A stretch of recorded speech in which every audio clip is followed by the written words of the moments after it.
Poussez la porte du Salon international du chocolat de Paris et laissez-vous enivrer par le parfum doux et puissant du cacao.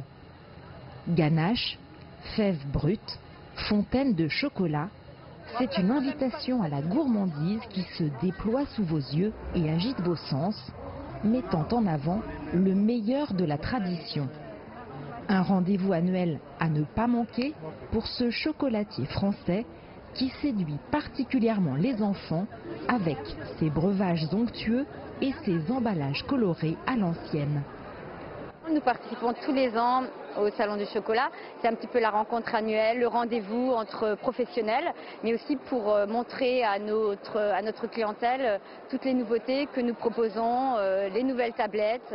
Cette année, on propose au salon 3 sortes de chocolat chaud, Madagascar, Pérou et Venezuela. Bien sûr, l'échange est aussi culturel, mais aussi au niveau des techniques de production.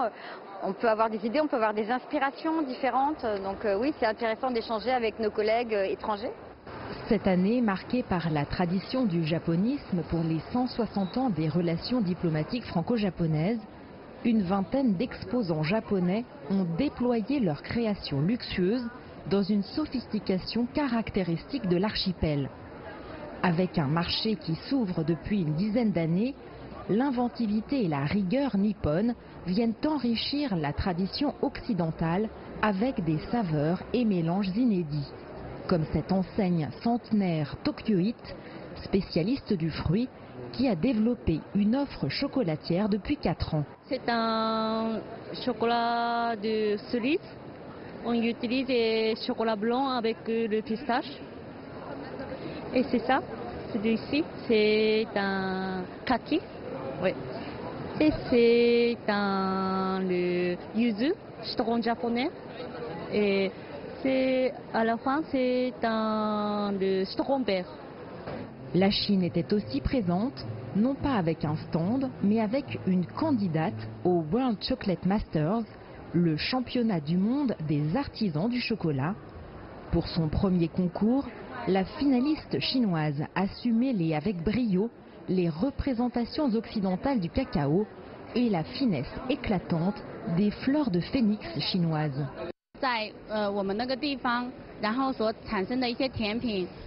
En Chine, nous produisons des desserts, des bonbons et bien d'autres choses au chocolat. Le goût de ces choses est très international, mais il existe également une manière très unique d'utiliser nos spécificités locales et de fabriquer des chocolats très personnels.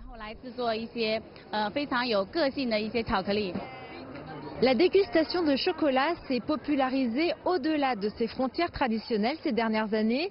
Cette internationalisation, avec des apports rafraîchissants venus d'Asie, permettra sans doute à cette gourmandise de rester encore longtemps l'une des préférées des consommateurs dans le monde entier. Jade Charles, CGTN, Paris.